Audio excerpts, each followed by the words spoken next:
Hello အားလုံးပဲမင်္ဂလာပါရှင်ဒီနေ့မှာတော့ဟင်းမချက်ပဲစီချက်ခောက်ဆွဲနဲ့မမွေးလေးကိုအိမ်မှာလည်းလှုပ်စားဖြစ်လို့ပြုလုပ်နေလေးကိုလာမျှရပြရဖြစ်ပါတယ်ရှင်ဒီနေ့လေးရဆိုလို့ရှိရင်အရန်လဲလွယ်ကိုယူရှင်းပြီးတော့စိတ်မမွေးလေးနဲ့အရန်လဲစားလို့ကောင်းပါတယ်ပထမဆုံးကြက်သွန်ဖြူလေး9 6မစားလောက်ကိုအခွန်ချော့ဓာပြရိုက်ပြီးတော့ပေါ့နော်နှုတ်ဆင်ထားပေးလိုက်ပါတယ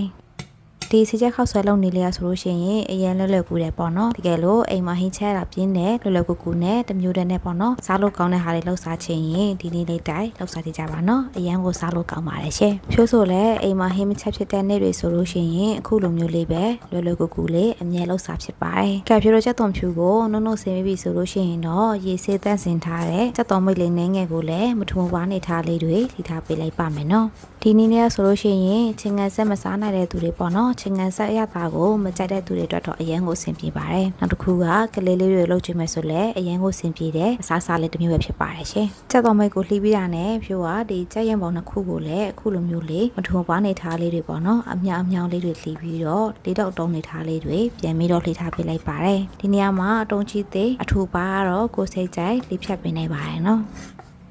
်ဖြိုးကတော့အခုလိုမျိုးအတုံးသေးလေးတွေလှီးရင်ပြန်ကြော်တဲ့ချိန်မှာရတာလဲပူဝင်သလိုခံစားရတယ်ပေါ့နော်အဲဒါကြောင့်လှုပ်ရှားဖြစ်တဲ့ချိန်တိုင်းမှာအခုလိုမျိုးလေးပဲပေါ့နော်အတုံးသေးလေးပဲလှီးဖြစ်ပါတယ်ရှင်ချက်သားကိုလှီးပြီးတာနဲ့ရေဆေးတန်းစင်ပေးထားလိုက်တယ်ပြီးရင်တော့ရတာတစ်ခါတည်းဆက်ထားပေးလိုက်ပါမယ်နော်ရတာအတွက်ကတော့သူ့ရဲ့ဖြိုးကစားလေးနှင်းငယ်ပြီးတော့အသားမုတ်လေးနှင်းငယ်နဲ့ပဲငယ်ပြည့်ရဲ့အထိဖုံးစိမ့်ထမင်းစားစွန်းရဲ့တဝက်စာလောက်ကိုထည့်ပြီးတော့တမတွားအောင်နှိပ်ထားပေးလိုက်ပါတယ်ရှင်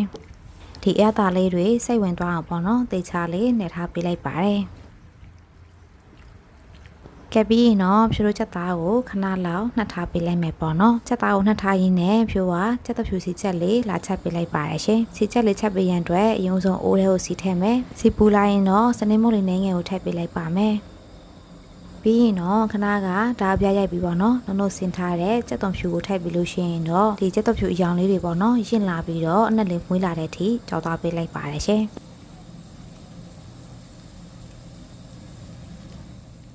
ကဲဖြိုးရဲ့စီချက်လေးကအရောင်လေးရလည်းရင့်ပြီပေါ့နော်အနက်လေးကလည်းမွေးလာပြီဆိုလို့ရှိရင်တော့သူ့ကိုခတ်ထုတ်ပေးထားလိုက်ပါမယ်ဖြိုးကဒီစီချက်ရဲ့အရည်လေးပေါ့နော်စီရည်လေးကို3ပုံတပုံစာလောက်ကိုအိုးမချမ်းခဲ့တယ်ပေါ့နော်ကျန်တဲ့စီရည်လေးနဲ့ဖြိုးကခဏနှက်ထားတဲ့ချက်သားကိုထည့်ကြော်ပေးထားလိုက်ပါတယ်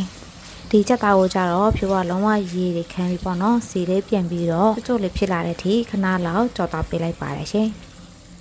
ချက်သားရဲ့ရောင်လေးတွေကလည်းအဝါရောင်လေးတန်းလာတဲ့အထိပေါ့နော်ခဏလောက်ကြော်သွားပေးလိုက်ပါတယ်ဒီနေရာမှာကိုကကျွတ်လေးမကြိုက်ဘူးဆိုလို့ရှိရင်တော့ဒီကျွတ်တဲ့ထိမကြော်လဲရတယ်ပေါ့နော်ဖြိုးကတော့နည်းနည်းလေးကျွတ်တာကြိုက်တာဖြစ်တဲ့အတွက်အရောင်လေးနည်းနည်းလေးကြောင်းလာတဲ့အထိပေါ့နော်ကြော်သွားပေးလိုက်ပါတယ်ရှင်ကဲဖြိုးတို့ကြော်သွားလိုက်တာအခုလိုမျိုးလေးစီလေးလည်းပြန်ရင်ပေါ့နော်အရောင်လေးကလည်းရဲလာပြီဆိုလို့ရှိရင်တော့ဖြိုးတို့ရဲ့ချက်သားကြော်လေးရတော့ရပါပြီရှင်ပြီးရင်တော့ခောက်ဆွဲပြုတ်ပေးရန်အတွက်ရေကိုအရင်စူအောင်ထည့်မယ်ရေနွေးလေးစူလာပြီဆိုလို့ရှိရင်တော့သူ့ထဲကိုစားလေးနှင်းငယ်ထည့်ပေးလိုက်မယ်ပြီးရင်တော့ခောက်ဆွဲကိုထည့်ပြီးလို့ရှိရင်9မိနစ်လောက်ပြုတ်ထားပေးလိုက်ပါမယ်နော်ဒီခောက်ဆွဲအသားလေးတွေကျသွားတဲ့အထိပြုတ်ထားပေးလိုက်ပါတယ်ရှင်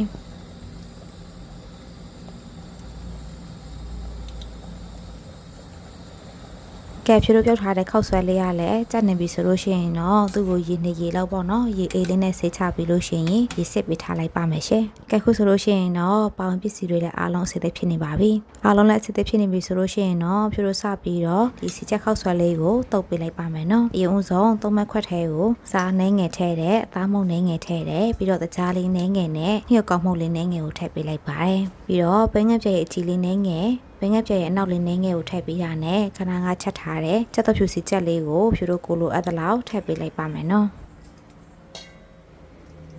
ပြီးရင်တော့အားလုံးကိုတမတွားအောင်ပေါ့နော်ဖြူတို့ခဏလောက်မှွေသွားပေးလိုက်ပါမယ်ရှင်ကဲဖြူတို့မှွေသွားလိုက်တာအားလုံးလည်းနှက်သွားပြီဆိုလို့ရှိရင်တော့ခဏကပြုတ်ပြီးတော့ရေစစ်ထားတဲ့ခောက်ဆွဲကိုထည့်ပေးလိုက်မယ်ပေါ့နော်ကိုလိုအပ်သလောက်ပြီးရင်တော့ခဏကကြော်ထားတဲ့ချက်သားကြော်လေးကိုထည့်မယ်ပြီးတော့လှီထားပြီးသားချက်တော်မီလေးနှင်းငယ်ကိုထည့်ပြီးလို့ရှိရင်တော့အားလုံးကိုတမတွားအောင်တုပ်သွားပေးလိုက်ပါမယ်နော်စီချက်နဲ့လေးရဆိုလို့ရှိရင်အရန်ကိုမှွေးနေရောပေါ့နော်အရန်ကိုစားချင်းစရာကောင်းပါတယ်အယောင်စင်းလေးရဆိုလို့ရှိရင်လည်းအရန်လှပြီးတော့ပေါ့နော်ကဲပြီးတော့အားလုံးကိုတမတွားအောင်ဖြိုးတို့အားရပါရလေးတုပ်သွားပေးလိုက်ပါမယ်ရှင်ကဲအားလုံးလည်းတမတွားပြီဆိုလို့ရှိရင်တော့ဖြိုးတို့ရတာပေါ့ငယ်ကိုမြည်ကြည့်လိုက်မယ် ဒီနေရာမှာရတာပေါငံကိုစိတ်ကြိုက်ပြင်ဆင်ပေးနိုင်ပါရဲ့နော်ဖြိုထွက်ကတော့လုံးဝဆင်ပြေနေတာနဲ့ဘာမှတော့ထပ်ပြီးတော့မထဲတော့ဘူးပေါ့နော်